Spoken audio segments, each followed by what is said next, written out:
Hello everyone and welcome to SuttonsDaze. We're going to finish this series of stocking up now, things to stock up on now.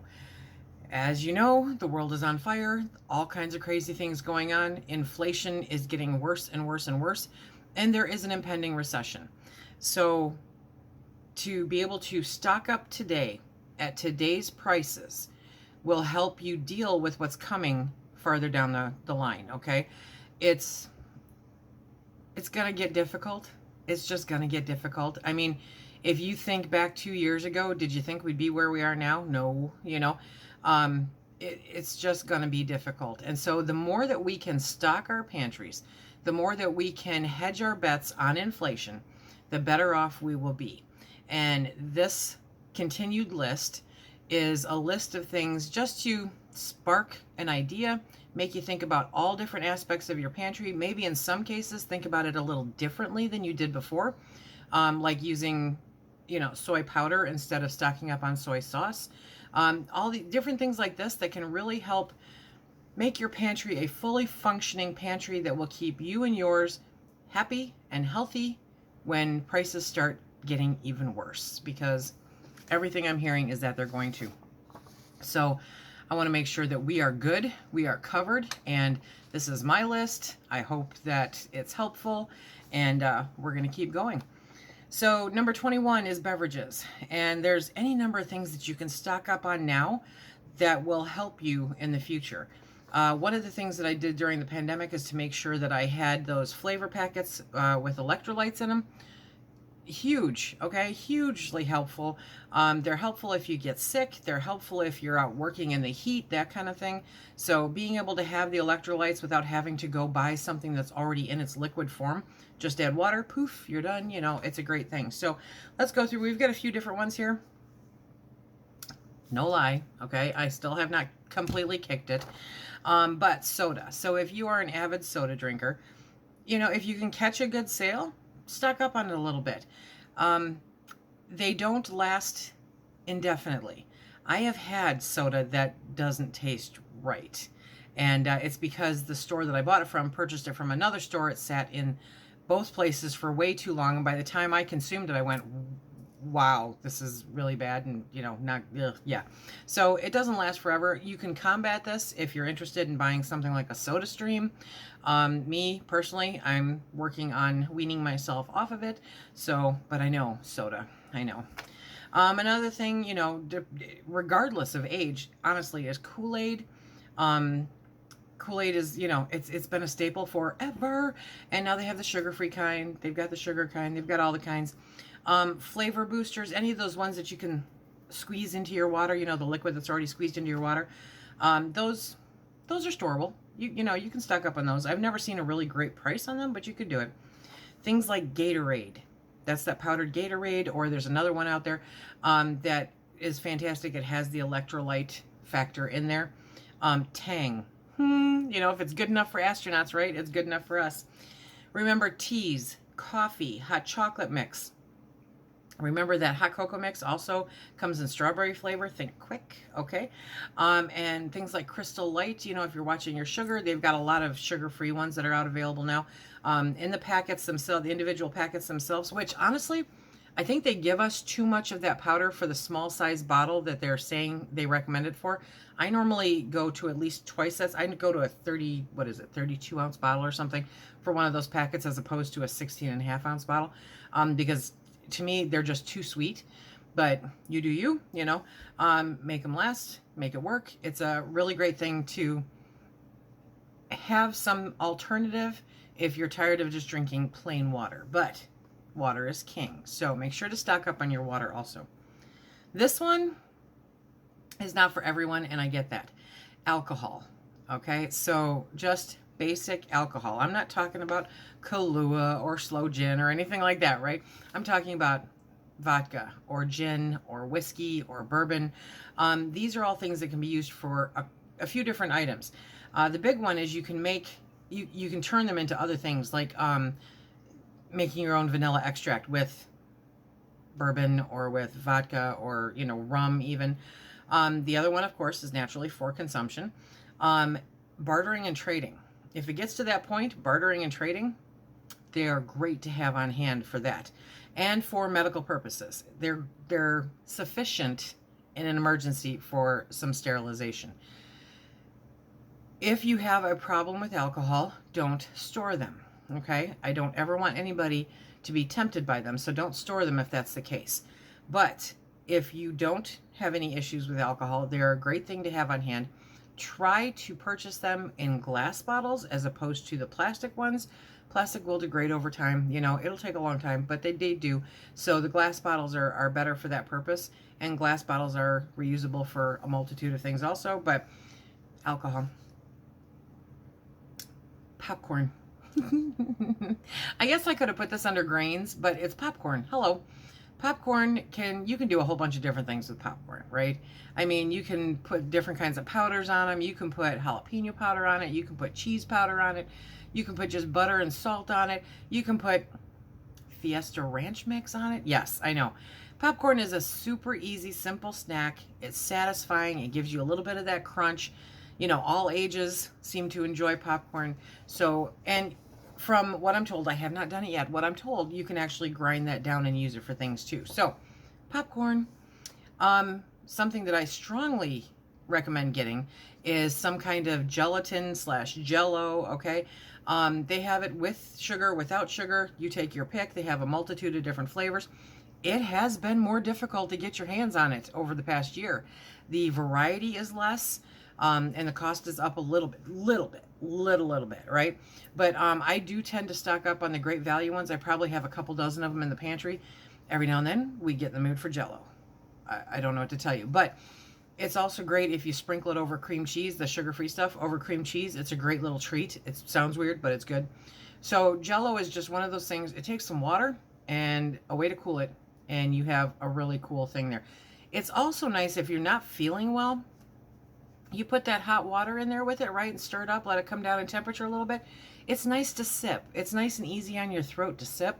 So think about JellO, gelatin, whatever it is. And if you want, you know, do some of their pudding mixes too.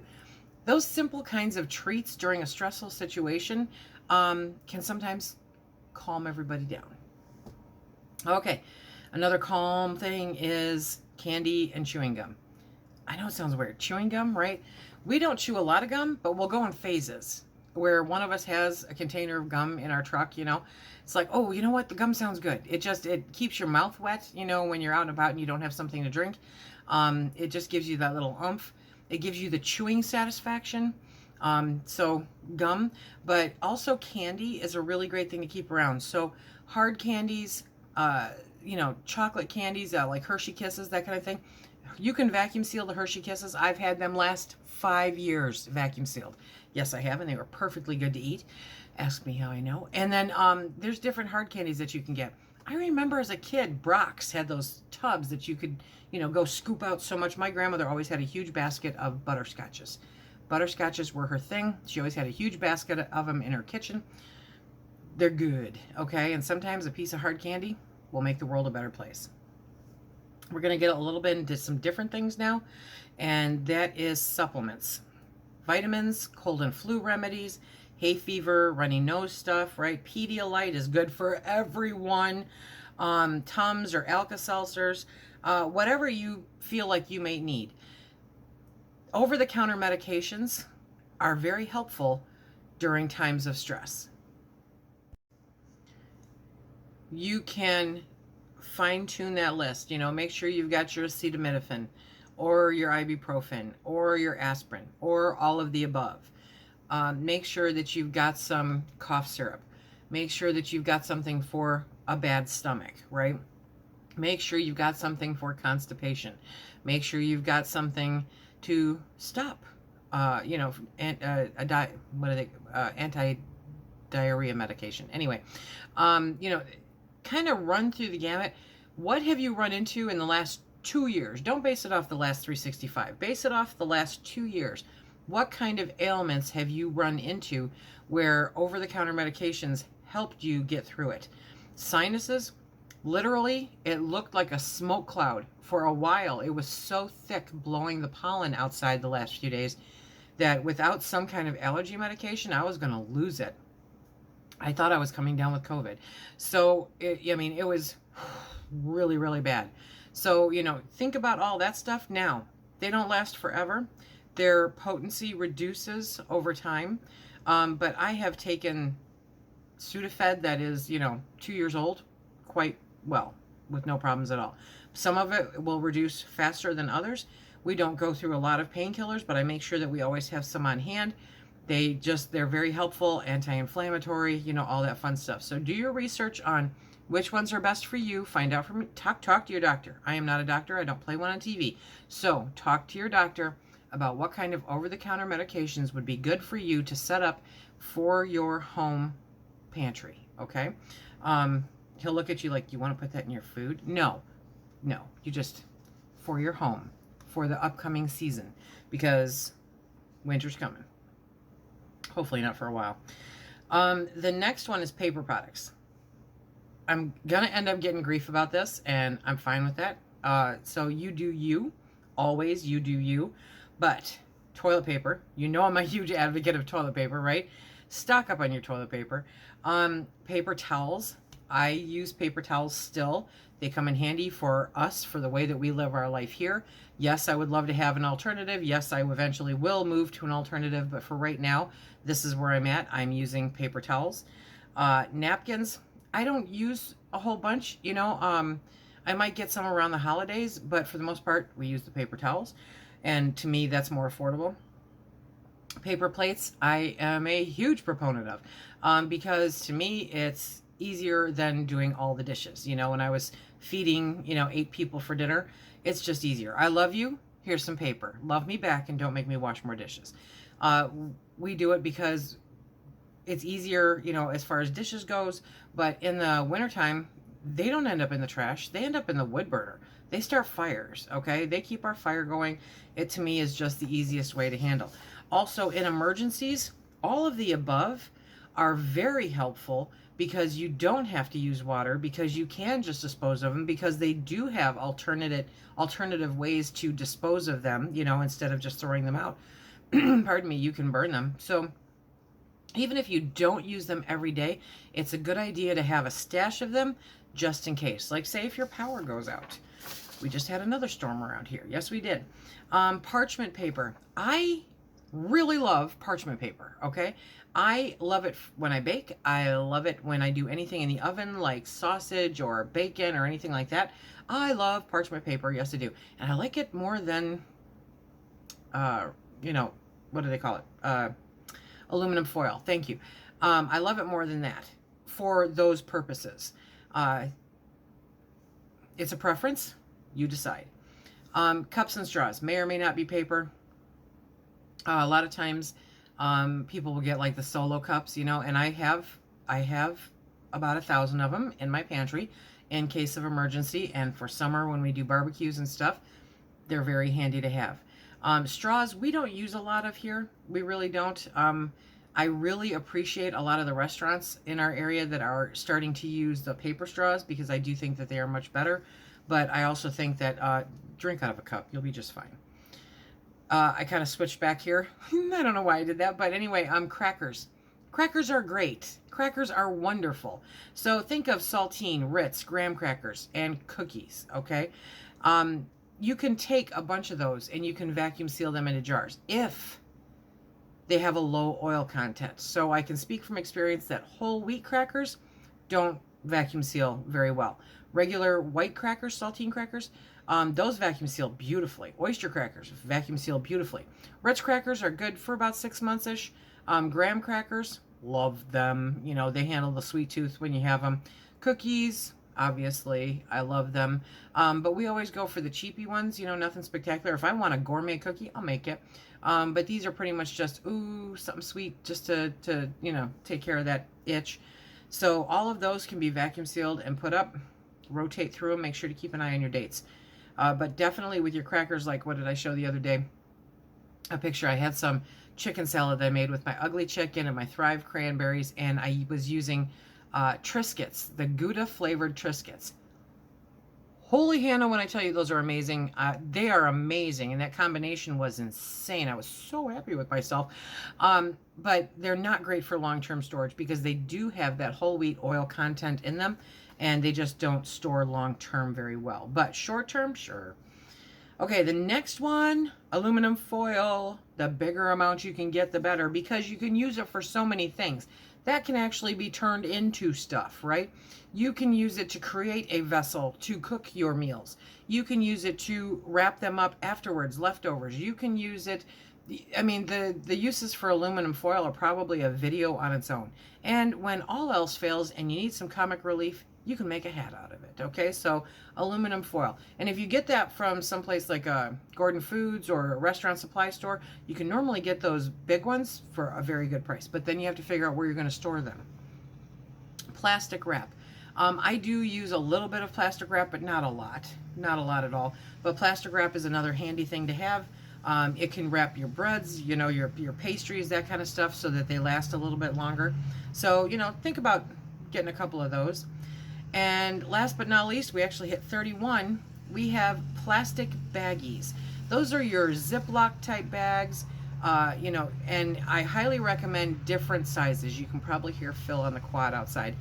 Different sizes. I have them in quarts, I have them in gallon sizes, I have them in snack sizes, and we use them a lot, especially when we're processing venison during hunting season, when I'm trying to portion out large quantities of meat that I've purchased. You know, if I know that it's not something that I need to vacuum seal, if I'm looking at using it in the shorter term as opposed to the longer term, I'll just put it into a baggie and push out all the air. They're great for, you know, if you're harvesting things. Seriously, I will harvest, you know, all kinds of vegetables as they come in and put them into Ziploc baggies and freeze them. When we go blueberry picking, when I come home, I'll go through, I'll clean them all, and then I'll sort them into quart-sized bags so that I've got smaller portions that I'm dealing with. Baggies are a beautiful thing, and trying to find them in bulk may be a little challenging. Of all the bizarre places that I found them in bulk for a good price was Staples. So, you know, it was just weird. So check them out there, and they deliver for free to your house. Life is good.